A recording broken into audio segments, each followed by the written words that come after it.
What is up my valid peeps, Kadian here. This is going to be something of a serious video, as it's going to be about something quite personal that I just needed to get out in all honesty. If that sort of vibe isn't your thing, that's absolutely fine, I'll see you next time. If you are fine with that though, I'll get started. So as the title of the video will imply, I wanted to talk about my boundaries a bit, because it has been something rather on my mind as of late. And I wanted to let y'all know about them, both to make me more comfortable and to hopefully normalise the idea of setting them, because it's something that I don't think is really talked about enough, to be honest. To set the stage for why I'm even talking about this in the first place, I'm going to go back a couple months to July, when I was talking to two of my friends in a Discord call, one of them being a trans girl, much like myself. The third friend was just talking about something, but she used dudes to refer to both me and the other girl. Though the thing is, the friend actually caught themselves before they continued, checking if we were okay with them saying that, which neither of us were.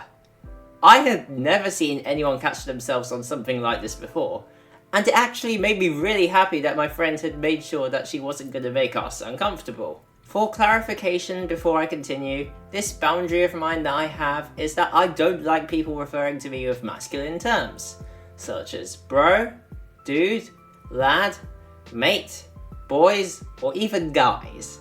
That last one is one I see a lot of people use quite a bit as a gender neutral term, both online and in real life, but I don't really feel that way about it, and it does make me rather uncomfortable when someone uses it on or around me. Same goes with the other terms. Setting that boundary is something I had tried to do last year, but it never really went anywhere in the end, so I dropped it.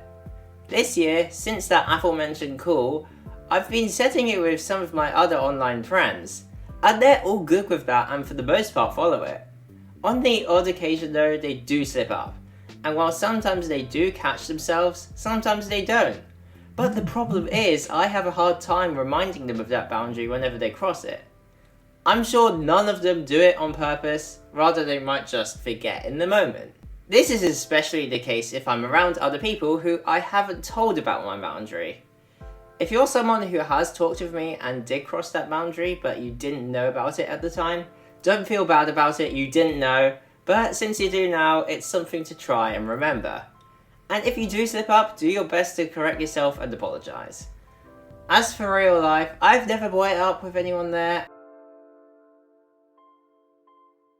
I have talked to a few of my online friends who are trans girls like myself to see if they have a similar boundary in place at all, and most of them do. I'm not going to name any of them here, but I just thought I'd mention it as it's comforting to know that some of my friends find things uncomfortable that I do as well. You deserve to feel comfortable and be referred to how you want to. For example, when it comes to name, pronouns, gender, and like I've covered in this video, the terms that people refer to you with. If there is something you're not comfortable with your friends or family doing, talking about or saying when you're with them, set a boundary so that it doesn't or is less likely to happen. If they slip up, remind them of your boundaries. Good friends and family will take your boundaries into account and respect them. And if they slip up every now and then, they'll apologise and course correct, whether that be with or without prompting. People that refuse to take your boundaries into account and constantly disrespect them, even after you correct them, shouldn't be people you associate yourself with.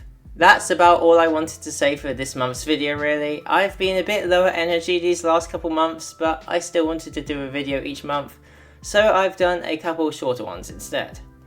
Next Monday is going to mark 1 year since I started my transition, and next month's video will definitely make up for the last couple videos being shorter, as it's going to be my 2-year return anniversary. I won't spoil it, but what I can say is that the special for it has been something I've been working on for a while. I really hope y'all are excited for it, so subscribe so you don't miss it, like, comment and share this video, join my Patreon for just £2 a month to see videos early, and with all that being said, I'll see all your valid peeps next time.